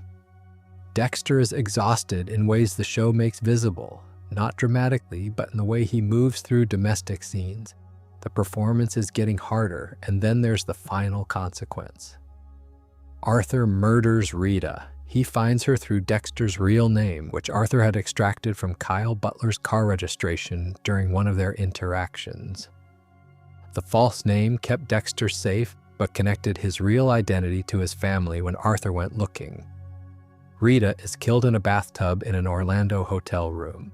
Harrison is found in her blood on the bathroom floor, a deliberate echo of Dexter's own origin. Season 4 ends with Dexter killing Arthur finally, after which there is nothing to do but go home to what's waiting. The lie of the perfect family was always going to fail because it was built on the wrong foundation. Arthur showed him that. The only family Dexter ever really managed to build was the one he was about to lose. Season 5 is quieter than what came before, which is appropriate given that it opens with Rita's death and the practical and emotional fallout of that, and I think it sometimes gets underestimated for that reason. Quiet seasons feel like less is happening, but in terms of Dexter's relationship with deception, Season 5 is doing something quite specific and interesting. Dexter is performing grief, and he's not entirely sure whether the performance is real or not. This is a distinction that matters. The show has Dexter's internal monologue running throughout, and what you notice in the early episodes of Season 5 is a genuine uncertainty in the narration about what he's feeling. He watches people around him grieve Rita, genuinely and messily, and he calibrates his own responses accordingly. But there are moments where something that functions like real loss seems to surface. He's not sure if it's authentic, or if he's so good at the performance that it's become indistinguishable from the emotion it's imitating. This is philosophically interesting in a way the show doesn't over-explain. If you perform grief convincingly enough for long enough, do you actually feel it? If the performance of an emotion is indistinguishable from the emotion itself, is there a meaningful difference? Dexter doesn't know. He's been performing so long that the question of where the performance ends and the person begins is one he can't clearly answer.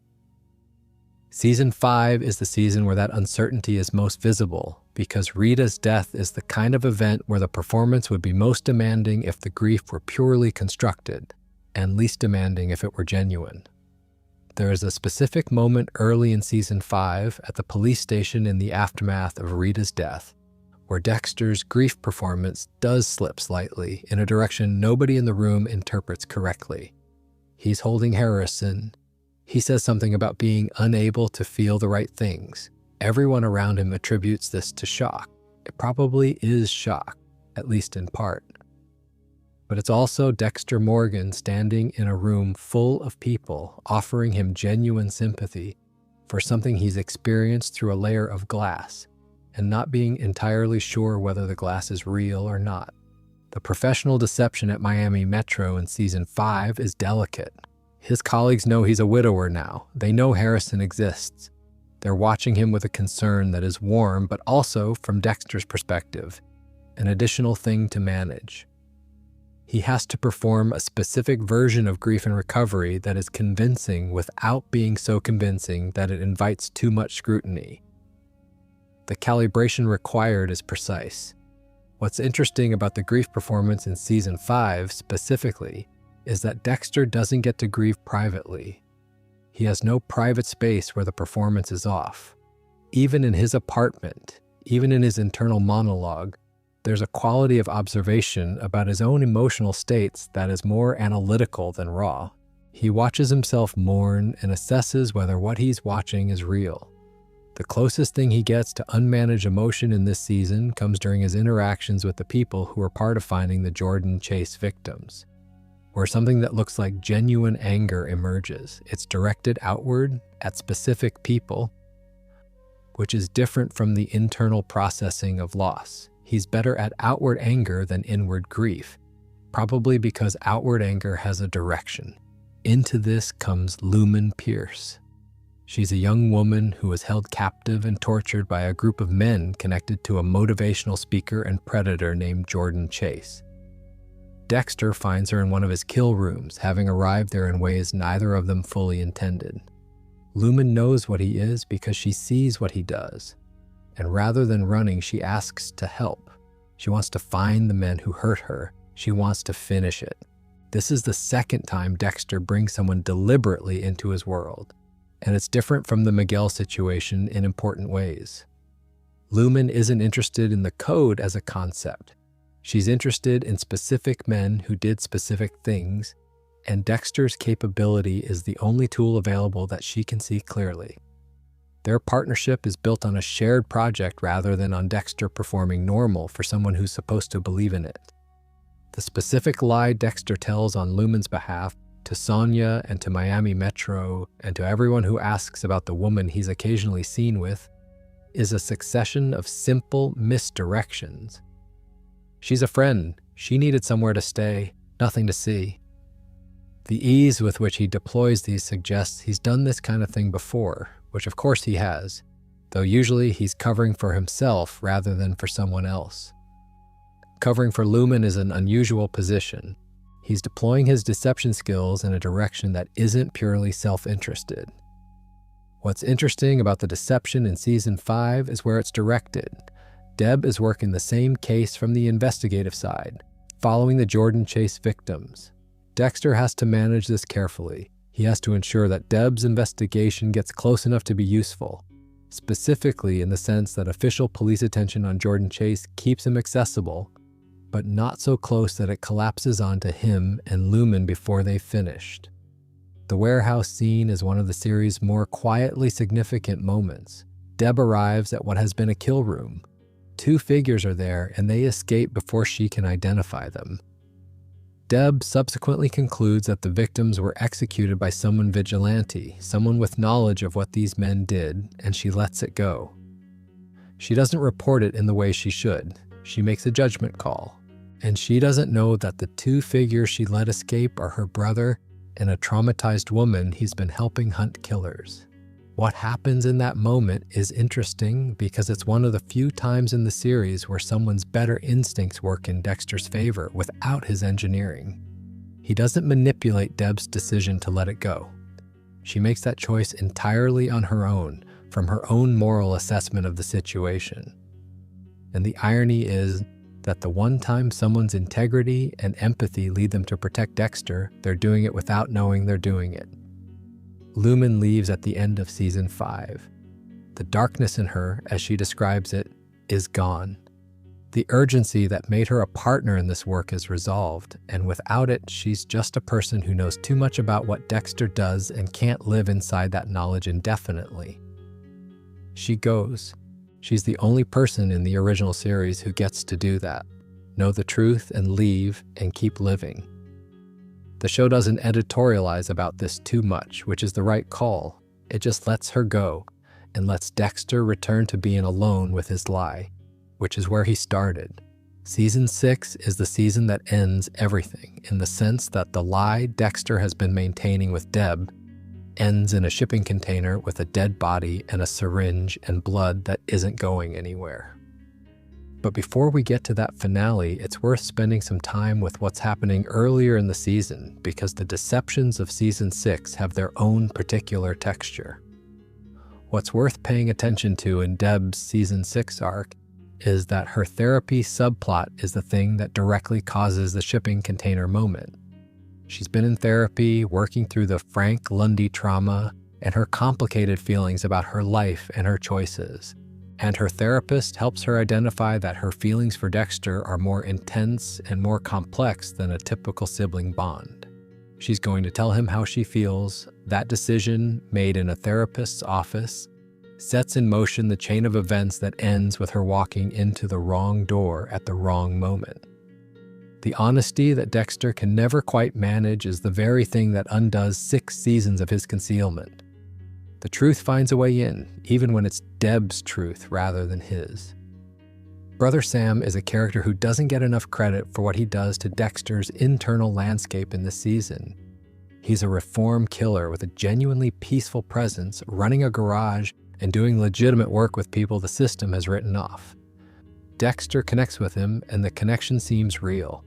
There's a warmth in their exchanges that you don't see in a lot of Dexter's relationships. And the lie of omission here is a significant one. Dexter never tells Sam what he is. He takes the warmth he's offered without being honest about who he is in return. Sam dies before the question of full disclosure ever arises. Sam is also one of the few characters in the series who presents Dexter with a genuine alternative model. Not Harry's model, which is contain and conceal and survive. Not Miguel's model, which is use and discard. Sam's model is transformation, genuine change, the possibility that the darkness in someone's past doesn't have to define their future. Dexter engages with this seriously, more seriously than he usually engages with anything that threatens the foundations of his self-understanding. He doesn't dismiss it, he considers it. And then Sam is shot and that consideration becomes moot. and Dexter goes back to being who he is. The specific lie he tells Sam at the end, that he tried to let go of vengeance, is small and private and almost tender. It's the kind of lie you tell someone you respect, a consideration for their feelings rather than a survival mechanism. Dexter doesn't have many of those. The Doomsday Killer case running through Season 6 has a specific deception twist in the reveal that the theology Professor Dexter has been researching as a likely accomplice, Professor Geller, has been dead for years. Travis Marshall has been the primary actor all along, but he's been seeing Geller as a hallucination, a voice guiding his actions from a projection of his own mind. When this is revealed, it reframes everything the investigation has assembled. What I find interesting about this in terms of our topic tonight is the parallel it draws, not quite explicitly but clearly enough, with Dexter's own situation. Dexter has Harry. Throughout the series, Harry appears as a vision, a conscience, a check on Dexter's behavior. The show draws a clear line between Travis being guided by a dead man's projection and Dexter being guided by one. They're both operating inside a framework shaped by someone who isn't physically present. The deception each of them is running, Travis is about the nature of his partner and Dexter's about the nature of his life, is maintained partly by an internal voice that reinforces it. The difference is that Harry's voice, unlike Geller's, was also real when he was alive. The code he passed to Dexter had genuine thought and intention behind it. Whatever we make of the ethics, Travis's Geller is entirely invented. But from the outside, both men appear to be making decisions with a clarity and purpose that doesn't account for the invisible guidance shaping those decisions. That's its own kind of ongoing deception, directed outward at everyone who works with either of them. Dexter gets close to Travis, closer than he should, from an operational standpoint. He knows things about the case that he can't officially know, and navigating the department's investigation while conducting his own parallel inquiry requires the usual evidence management and misdirection. He drops useful information in places where it'll be found without implicating how he found it. He attends briefings with a calculated ignorance that is becoming, by Season 6, very practiced. There's also something worth noting about the Doomsday Killer case's specific religious dimension and what Dexter does with it professionally. The case involves elaborate staged tableau, heavily symbolic imagery, and a killer who seems to believe he's enacting divine purpose. Dexter navigates the briefings around this material with the usual performance of fascinated professional engagement, when the truth is that he has more context than he's sharing. He knows before anyone else that the person they're looking for is divided between two versions of himself. He knows this because he is also divided between two versions of himself. The parallel is so direct that it's almost funny in a bleak way. He's the expert on this killer's psychology, and he can't say how he knows. And then the finale, the shipping container. Travis Marshall is on a kill table. Deb walks in. 6 seasons of deception, and it ends not with someone investigating, not with evidence closing in, but with the completely unplanned collision of two separate things Dexter thought he was keeping separate. His sister coming to tell him something personal, his other life being exactly where she walks. What happens in those first moments after she sees him is something the show captures with unusual restraint. There's no melodrama, there's just Deb's face and what she's trying to understand, and Dexter standing there with no cover story available. He killed Travis after the shipping container scene. He disposed of the body, and then he had to go home and wait for whatever came next. He couldn't lie his way out of this one. He could only wait to see what shape the truth would take once Deb had finished looking at it. There's a particular kind of lie that exists in a relationship after a major truth has been revealed, and it's different in texture and technique from the lies that came before. Season 7 is built around this. Deb knows, which means Dexter can no longer lie to her about what he fundamentally is, but he can and does lie to her about almost everything else. Deb's first response to what she saw in the shipping container is to try to frame it as self-defense. Travis Marshall had been a threat. Dexter had intervened. Her mind is looking for an explanation that fits inside the world she thought she was living in. Dexter lets her try this on for as long as it's useful, and then the truth of the Bay Harbor Butcher, the full history, starts coming out across Season 7's early episodes. Deb receives it in pieces, each one worse than the last. There is something particularly uncomfortable about watching this happen. Deb is a detective. She is trained to receive difficult information and process it toward coherent conclusions. And she does process it, but the processing costs her. You can see the specific toll of each revelation in how she carries herself through Season 7's early episodes. The wide eyes and the swearing and the furious pacing, these aren't just Jennifer Carpenter's performance choices, they're the observable symptoms of someone's entire model of reality being dismantled piece by piece. The lie Dexter tells Deb most consistently through Season 7 is the lie of reform. He's going to stop. He's trying to stop. He wants to be different. There's enough truth in this at certain moments that Dexter might even believe some version of it himself. He does kill less freely in Season 7 than in previous seasons, but he doesn't stop, and the reasons he gives Deb for his choices are consistently edited to protect their relationship rather than to be honest. What Season 7 accomplishes that I think is genuinely underappreciated is showing how the lie damages Deb not just through the revelation of what Dexter is, but through the gradual process of being incorporated into his operating logic. Once Deb knows, she becomes a resource. Dexter tells her what she needs to know to be useful, withholds what she doesn't need, and manages her the way he manages everyone else, with considerably more care than average, but still managing. She becomes part of the architecture rather than a person standing outside it. There's a quality to Deb's performance across the season, Jennifer Carpenter carrying it with a sustained, grinding exhaustion that captures what it costs to be loved by Dexter Morgan. She's always known something was off about her relationship with her brother. The difference now is that she knows what the gap is for, and the knowledge is not actually better than the uncertainty was. The Hannah McKay situation is where the reformed Dexter lie becomes most acute. Deb wants Hannah killed. Hannah is a poisoner and a murderer, and she fits the code. And Deb has assembled evidence and come to Dexter with a request that is, by the logic of their arrangement, a reasonable one. Kill this person. You've killed people for less.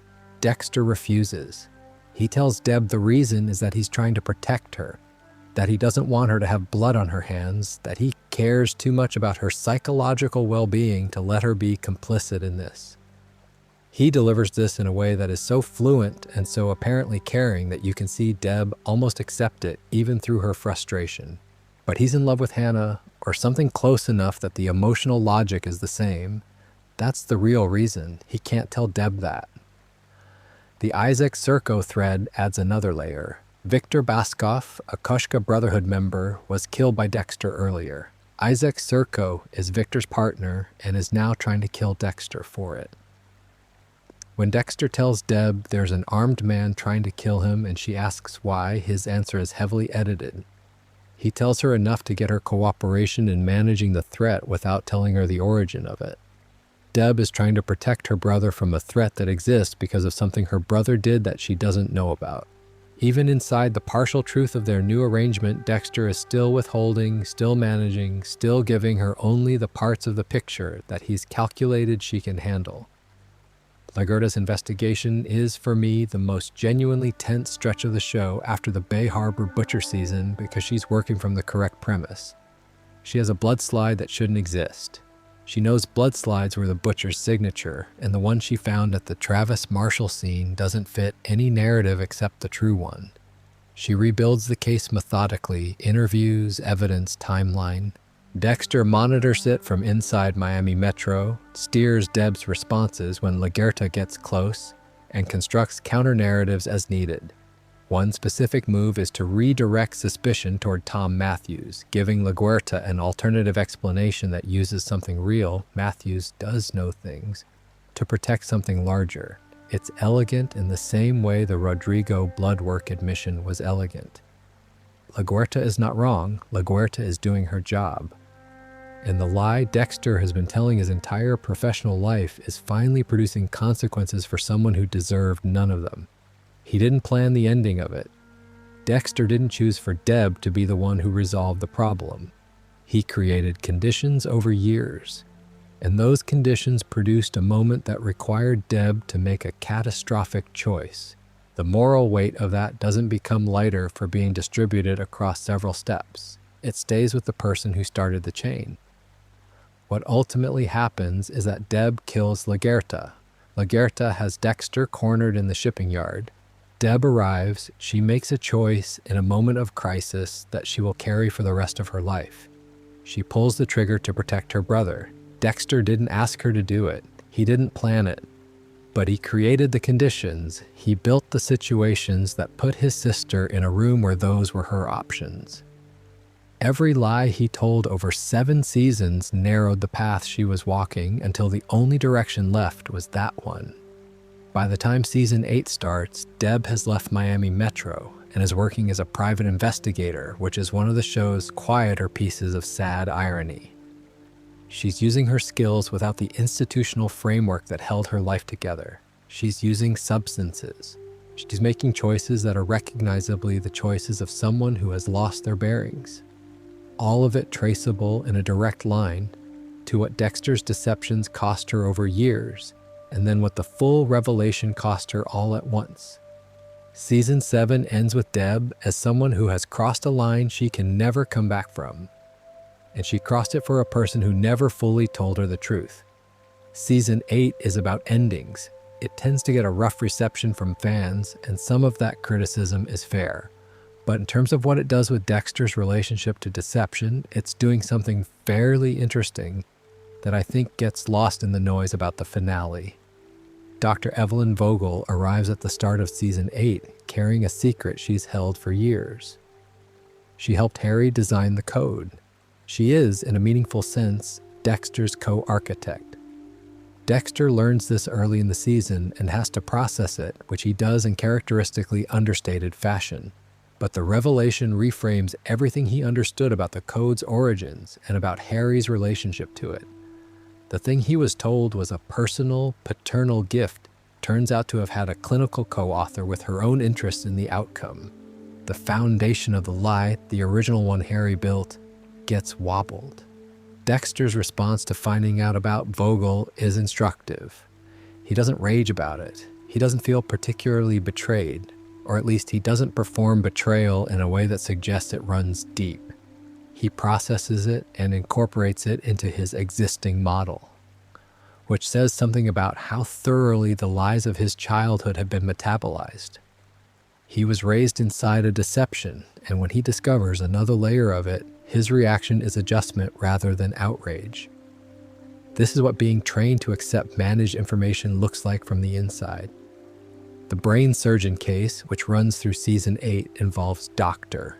Vogle's son, Oliver Saxon. Dexter knows earlier than he admits to Vogle that her son is the threat. He withholds this because telling her the full truth, that her child is a killer she helped create, is a truth he can't quite deliver in real time. He paces the revelation. He manages the information. He lies to her gently for reasons that are both kind and practical. There's something almost tender about this particular deception. Vogle is the person who helped make Dexter what he is, and Dexter is protecting her from the knowledge of what her own creation produced. It's a strange loop, and season 8 doesn't lean into it as hard as it could, but it's there. The Argentina plan is the season's primary lie of construction. Dexter's going to escape with Hannah and Harrison, Argentina, new identities, a life that's actually clean. He builds this architecture quietly, gathering what he needs, preparing what he can. Deb is, and she doesn't come back from it. Dexter sits with her in the hospital in a moment that is very quiet and disconnects her from life support. He frames this internally as mercy, and I think he means it. But Deb is there because of him. and the mercy is partly a response to consequences his life created. After this, Dexter drives his boat into a hurricane. The slice of life goes into the storm, and Dexter Morgan, from the perspective of everyone who knows him, dies. This is the largest single deliberate lie of the original series. He tells it to Miami Metro, to Angel Batista, to Astor and Cody, and most importantly to his infant son Harrison, who will grow up believing his father is dead because his father chose that. Hannah waits in Argentina. He doesn't come. She waits for years, raises Harrison alone, dies of cancer without knowing where Dexter went. These are the downstream costs of the lie the show doesn't fully account for, but they're there. Harrison growing up without Dexter, bouncing through foster homes after Hannah dies, eventually finding his father through an Instagram bowling photo is the lie's longest delayed consequence. The fake death wasn't just a decision about Dexter's own survival. It was a decision that shaped his son's entire childhood and adolescence. By the time Harrison walks into Iron Lake, he's already been formed by the absence Dexter created. The lie precedes their actual relationship by a decade. The show's final image is a bearded man in the Pacific Northwest, which later becomes Iron Lake, New York. He's alive. He's working at a general store under a false name. He marks off days on a calendar. The killing urge is, for now, suppressed. The lie is now directed almost entirely inward. He tells himself he's changed. He tells himself the new life is real. He tells himself he deserves the quiet. The calendar is the detail I keep coming back to. Every day he doesn't kill, he marks it off. He's keeping score against himself, against his own nature, measuring his success in the accumulation of days that are just days. It's the most honest thing he does in Iron Lake. Every mark on that calendar is a genuine record of a genuine struggle. It's also, in its own way, a performance for no audience, a daily ritual of convincing himself that the man he's becoming is real. Whether he believes any of this is the question New Blood is built to answer. Iron Lake, New York, is a small town. Population 2,760, according to the sign at the edge of town that Dexter passes on his way to work every morning. Small towns have a specific relationship with identity that large cities don't. Everyone knows everyone. The butcher knows your name, the pastor waves, the police chief pulls you over and kisses you. Jim Lindsay is Dexter's most complete invention in some ways. Not because the backstory is more elaborate, though it's fairly elaborate, but because Jim Lindsay has been maintained long enough to have become genuinely local. He has community. He has routines that other people have built their routines around. When he bowls a 300, someone brags about it on Instagram. He is embedded in the fabric of a place in a way that Dexter Morgan never quite managed in Miami, where the scale of the city kept people at an easier distance. He's also in a relationship with the chief of police, which is, even by Dexter's standards, a significant operational complication. There's something I find quietly interesting about the Jim Lindsay identity in its specifics. He works at a fish and game store. He handles knives with obvious fluency and adjusts the display case first thing every morning. He keeps animals. He marks off days on a calendar. None of this is hidden, but none of it points toward what it points toward because it's all filtered through the lens of a normal rural working man rather than through the lens of a serial killer in remission. The performance of Jim Lindsay is, in a way, more honest than any of Dexter's previous identities because it allows some of his actual tendencies to be visible, just not the part that would matter. The first crisis arrives quickly.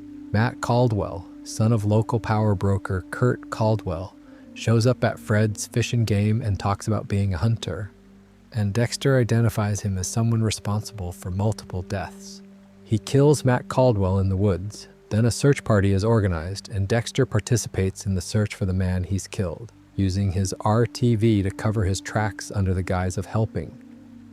This is Dexter at his most practiced. The calm during the search, the offering of practical assistance, the performance of a concerned neighbor, all of it running on years of accumulated muscle memory. There's an early scene where Teddy Reed, a local deputy, tells Jim to cover his woodpile with a tarp. Dexter's response as he processes the suggestion is, in the internal monologue, a flash of the tarp he actually used on Matt's kill table. Then he agrees to cover the woodpile. The gap between interior and exterior here is so practiced it barely requires effort. Kurt Caldwell is worth a small note as a parallel because he's another version of the same question the show has been asking across its whole run. He's a respected local figure, a successful businessman, a generous member of the community. He is also a serial killer who has been operating quietly for 25 years in exactly the town where Dexter has come to live quietly. The irony is not subtle. Iron Lake is, it turns out, not the empty wilderness Dexter chose for its absence of temptation. It has its own predator already in residence. The show's comment on this, if it has one, seems to be something like, "Wherever Dexter goes, this is the world he lives in." Harrison arrives mid-crisis. Dexter's son, who is now a teenager, has tracked down Jim Lindsay through an Instagram photo of a bowling night. He knows Jim Lindsay is Dexter Morgan because Dexter wrote a letter to Hannah that Harrison found after Hannah died of cancer. The letter had a return address in Oregon. The trail eventually led to Iron Lake. This changes everything about the lie. Now Dexter has to incorporate Harrison, who knows the old identity but doesn't know the full picture, into the Jim Lindsay performance while also maintaining Jim Lindsay with Angela and the town. Harrison initially covers for him at the police search camp, telling Angela he's Jim's son there to stay with his dad, without fully understanding why coverage is needed. What strikes me about this first cover Harrison gives Dexter is that he offers it before he fully understands what he's covering. He just knows instinctively that information about his father probably shouldn't flow freely to a police officer.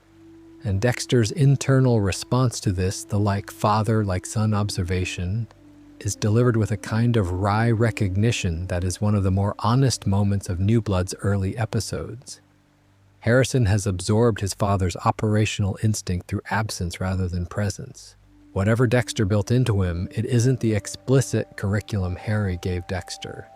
It's something more ambient, the reflex of concealment without the explicit teaching, which is, in its own way, more disturbing. What makes Harrison's arc in New Blood interesting from a deception standpoint is that he's perceptive in a way that mirrors his father. He notices things. He watches people. He has, from a very young age, been absorbing information about the world with a precision that other people around him don't quite match.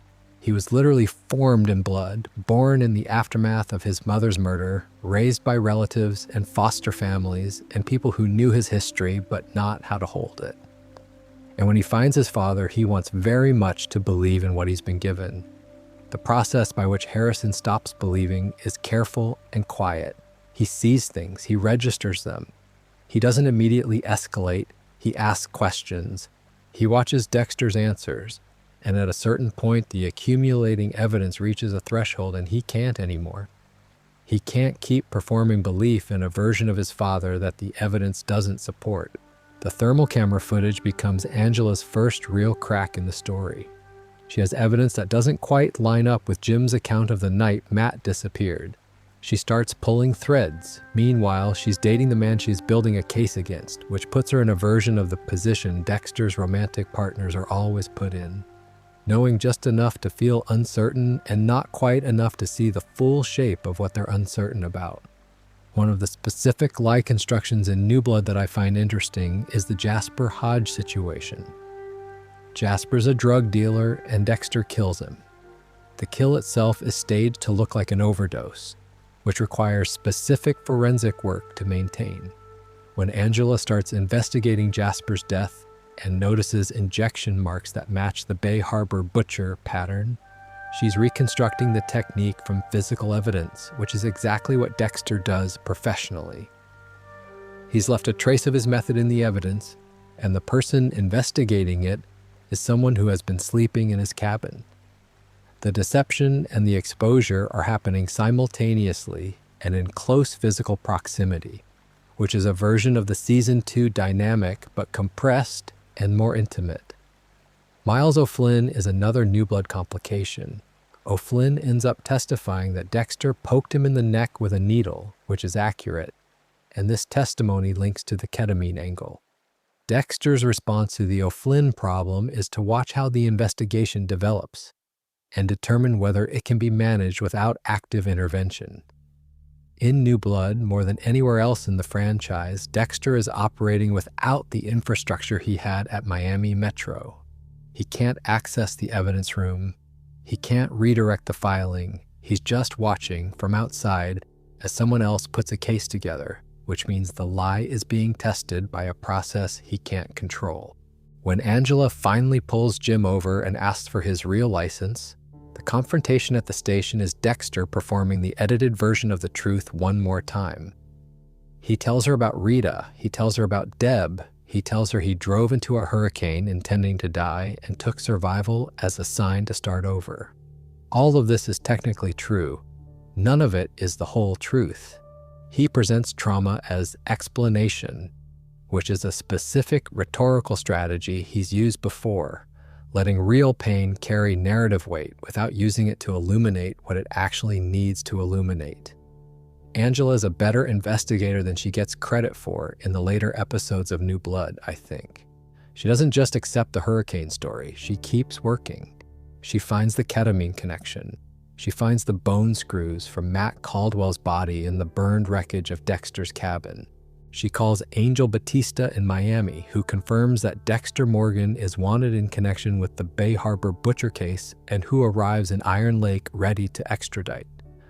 The specific lie Dexter tries to run at this point is one of redirection. He tells Angela off camera that Kurt Caldwell is an active serial killer who has been operating for 25 years. He tells her how to find the bunker beneath Kurt's property. This is true. Kurt Caldwell is a killer. The bunker is real. Dexter uses the truth about someone else as a tool to buy time for himself, which is a technique he's been using his whole career, though rarely so explicitly. The difference in New Blood is that the redirect works on the case but not on Harrison. Angela goes to Kurt's property. She finds what Dexter told her she'd find. But none of this undoes what Harrison has already seen and is still processing in the room above the tavern where he's staying. Harrison finding out is the only moment in the entire franchise where Dexter's deception fails without any management. He doesn't control this. Harrison learns, and the response is not Deb's attempt to frame it charitably or Rita's willingness to accept a partial version. Harrison is a teenager who has spent his entire life without a father, who found that father and tried to believe in him, and who now understands what he's been trying to believe in. He asks Dexter to turn himself in. Dexter says no. He talks about survival, about getting out, about there always being another option. Harrison picks up his rifle. There's a conversation in those last moments that is the most honest exchange Dexter has ever had with anyone. Harrison asks if his mother would be alive if it wasn't for him. If Deborah would be alive. The people in Dexter's life who aren't there anymore appear in flashbacks. Dexter apologizes. He says Harrison deserves a better father. He tells his son to take the safety off the gun. He tells Harrison it's the only way out, and Harrison shoots him. Jim Lindsay dies in a field in Iron Lake. Dexter Morgan dies with him. And what dies alongside both of them finally is the idea that the lie could be sustained indefinitely. That there was always going to be another cover story, another redirect, another false name, and a calendar with days marked off, and a quiet life that held together if you didn't press it too hard. Harrison drives out of Iron Lake with a letter and a bag of money and a past he'll spend the rest of his life deciding what to do with.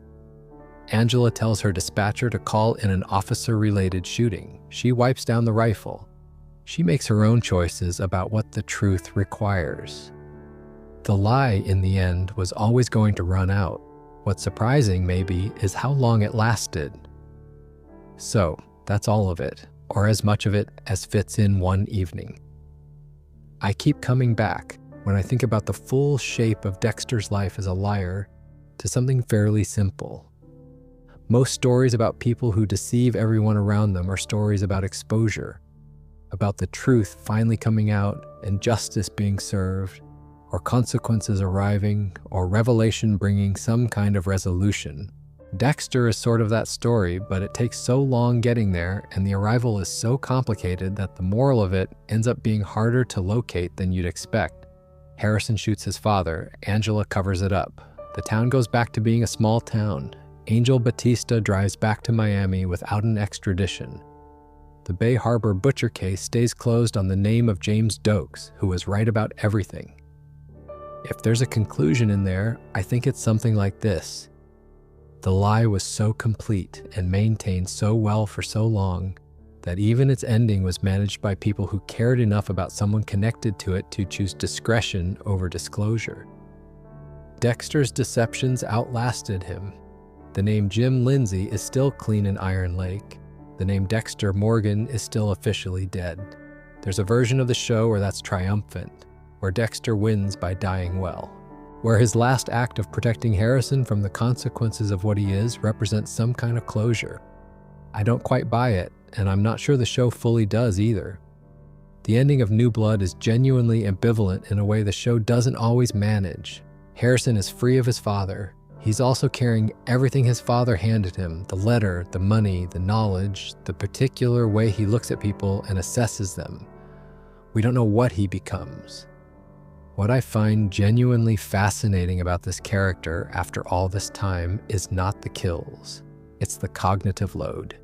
The daily, unrelenting requirement to track every version of every story told to every person, and to keep them coherent, to remember who knows what, to perform the right emotion at the right moment, to never slip, to never be so tired or distracted or genuinely affected by something that the mask shifts even slightly. To do all of this while also doing a demanding job, while raising children, while grieving or performing grief or figuring out which of the two he's doing. There's something exhausting just about describing it, and he did it for decades. The show's structure, where we have access to the internal monologue that everyone else is denied, creates a specific and unusual relationship between the audience and the character. We know what everyone else doesn't. We're the only ones who ever get to see Dexter whole. And the interesting implication of that is that we've been watching him lie to everyone else for the duration of our time with him from inside the lie. And that proximity makes us implicated in a way that's uncomfortable to fully acknowledge. We're not victims of the deception. We're its witnesses. We get to stand inside it and observe everyone it touches from a place of full information that none of them had. There's a recurring question in Dexter studies, if such a thing can be called that, about whether the show asks us to sympathize with him or just to find him interesting. I think it asks for both, in different proportions at different points. The sympathy is easier in the early seasons when the victims are clearly terrible, and the code functions as something resembling a moral framework. It gets harder as the collateral damage accumulates. Deberters, Rita, Dokes, the families of people whose cases he redirected. By New Blood, the sympathy has largely run out, and what's left is just the fascination, which is its own legitimate response to the character. The version of Dexter that sticks with me is not the one with the plastic wrap and the syringes, though that's the iconography. It's the version that sits in briefings at Miami Metro and nods along at information he already has, that shows up at Rita's neighbor's barbecue and talks about work, that marks off days on a calendar in a cabin in New York and knows with the precision of someone who has run this calculation hundreds of times exactly how many days he has managed not to be who he actually is. The lie is the achievement. The kills are just the reason for it. And the reason we're still talking about it years later in a video at whatever time you're listening to this is that the performance was good enough to make us watch every minute of it. It made us complicit. We knew and kept going. That's not a criticism of the show, and it's not a criticism of anyone who loves it. It's just what good storytelling about deception does. It tells you the truth from inside the lie and trusts you to hold both at once. There's more I'd like to get into with this franchise. The original Sin prequel has some interesting texture around young Dexter learning the specific mechanics of deception before Harry really codifies the rules. and I'm planning a video on that. And the Resurrection series, which picks up after New Blood, raises its own questions about what a Dexter Morgan story looks like when the man himself is still technically dead. We'll get there. For now, though, wherever you are tonight, I hope this was a pleasant way to spend some time with a show that, at its best, does something genuinely interesting with the question of what we're willing to look past in the people we love. And the quieter question underneath that about how well we ever really know the people in our lives and what they might be carrying that we can't see. The dark passenger can rest. Sleep well.